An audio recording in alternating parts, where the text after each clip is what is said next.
윤석열 대통령 측에서도 야 빨리 선고기일 잡아서 빨리 선고해줘 이렇게 얘기하고 있고요. 그라운드 씨와 전환기 교수님도 화가 났었는데요. 정 변호사님 이거 어떻게 생각하십니까? 예, 지금 뭐 대한민국에 간첩이 있습니까? 아주 유명한 정치인이 했던 얘기 아닙니까? 네, 맞습니다. 사실은 그 질문은 뭐냐면 대한민국의 보수파 진영이 괜히 종북몰이 한다라는 그런 이야기들, 좌파들이 만들어낸 그 이야기가 맞다라고 많은 사람들이 오해하게 만들었던 거죠. 근데 실제로 그 문재인 정권 하에서도 충북 동지를 비롯한 수많은 이 간첩 사건들이 수사가 진행이 됐습니다. 정말 어렵게. 민주노총 간첩단 사건 여러분들 잘 알고 계시죠? 자주통일 민중전이 창원 사건도 있고요. 제주도의 사건도 지금 수사가 진행되고 있고, 지금 방금 말씀드린 충북 동지의 사건 이런 것들이 여러 가지가 이제 진행이 되고 있는데, 그러니까 이러한 어떤 사건들이 진행이 되면서 우리도 모르는 사이에, 그쵸? 원래 그 형을 이제 구형을 하고 1심 선고가 뭐 10몇 년이 됐는데 결국 2년으로 어제 확정됐다고 하면서 김성원 그라운드 씨 대표가 아주 개탄을 뺐지 않습니까? 그리고 뭐 다른 또 사건들을 보면 이 뭐 법관 기피를 자그마치 6번이나 했다는 거 아닙니까? 기피하면 어떻게 되는지 아십니까? 법관을 기피하면 기각. 그럼 항고해요. 기각. 재항고해. 또 기각. 그럼 다시 돌아와. 그럼 또 다시 항고. 또 기피. 이렇게 하면 계속 쳇바퀴 돌듯이 도니까 재판이 제대로 진행이 되지 않고 이런 3년 반에 걸쳐서 겨우 확정 판결이 나는 이런 상황이 되는 거죠. 구속사건인 경우에도. 네, 이 댓글은 제가 꼭 인사를 하고 가겠습니다. 차준호님, 김성원님 추천으로 구독하고 잘 보고 있습니다. 정말 감사합니다. 차준호님, 우리 아투 구독해 주셔서 너무 감사합니다. 그리고 이것도 꼭 얘기할게요. 권영숙님이, 전환기쌤이 민주당 대답해봐라! 그럴 때 너무 속 시원하고 재밌었다고 그러시네요. 네, 맞습니다. 응답하라님이 한길쌤은 소박하고 진솔함이 얼굴에서 뿜어 나옵니다. 실제로 뵈니까 그렇더라고요. 되게 저는 고길동 아버지 같았어요. 저는 되게 닮았어요. 근데 어떤 분이요, 그 외국 배우 짐 캐리 닮았다고도 하는데, 짐 캐리도 닮은 것 같아요.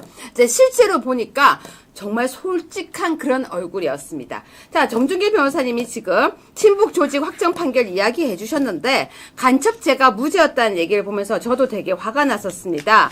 그래서 여러분 어떠십니까? 이 간첩들이 활동하는 대한민국.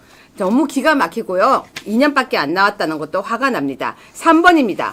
줄기각에 힘 실린 계엄 정당성. 진보 재판관들도 달라져. 검찰 출신인 정준길 3번 뉴스입니다. 검찰 출신인 정준길 변호사는 여러분 어디서 많이 들어봤죠? 이 뉴스에 있는 내용이에요. 검찰 출신인 정준길 변호사는 이날 선고가 의미 있는 것은 재판관들의 진영과 성향이 어떻게 달라지고 있는지를 가늠해 볼 수 있기 때문이다. 이진숙 방통위원장 선고를 재판관 임명 배경과 정치 성향이 직접적인 영향을 준 사례로 본다. 진보 성향 재판관이 4명에서 3명으로 줄어든 것은 윤 대통령에게 유리하다라고 설명했다고 아시아투데이의 뉴스에 나왔습니다. 여러분들 지금 이제 그 재미난 현상이 있어요. 윤석열 대통령 측에서도 야 빨리 선고기일 잡아서 빨리 선고해줘 이렇게 얘기하고 있고요. 이 좌파들도 막 민주당도 애가 달아갖고 야 빨리 신속하게 윤석열 대통령에 대한 탄핵 결정을 해 이렇게 얘기를 하고 있습니다. 양쪽 다 신속하게 결정하라고 하는 점에 대해서는 동일해요. 근데 속생각은 뭘까요? 윤석열 대통령 측은요 탄핵이 기각될 거로 확신하고 있고, 민주당 애들은 뭡니까? 탄핵이 인용될 거라고 확신을 하고 있어요. 그럼 도대체 누구 말이 맞는 걸까요? 우리 아마 시청자 여러분들도 아마 주변 분들이랑 그런 이야기들 많이 할 테고, 또 이런저런 기사 보면서 어떤 때는 안심했다가 어떤 때는 걱정하시고 아마 그런 것이 하루에도 막 여러 번 막 이렇게 바뀌고 그럴 텐데 말입니다. 뭐 이 얘기는 뭐냐면 그거예요. 야 지금 도대체 몇 대 몇이냐, 그죠? 이진숙 방통위원장 때 4대 4인 거는 다 알고 계시죠, 그렇죠? 그리고 그 다음에 마은혁 임명 권한쟁의 심판 과정에서 별개의 의견을 내기를 해요. 전원일치긴 했지만 별개의 의견을 몇 사람이 냈어요? 3사람이 냈는데 거기에 문영배, 이미선, 정정미, 정계선, 김영두는 별개의 의견이 아니라 그냥 그 자체로 위헌이다라고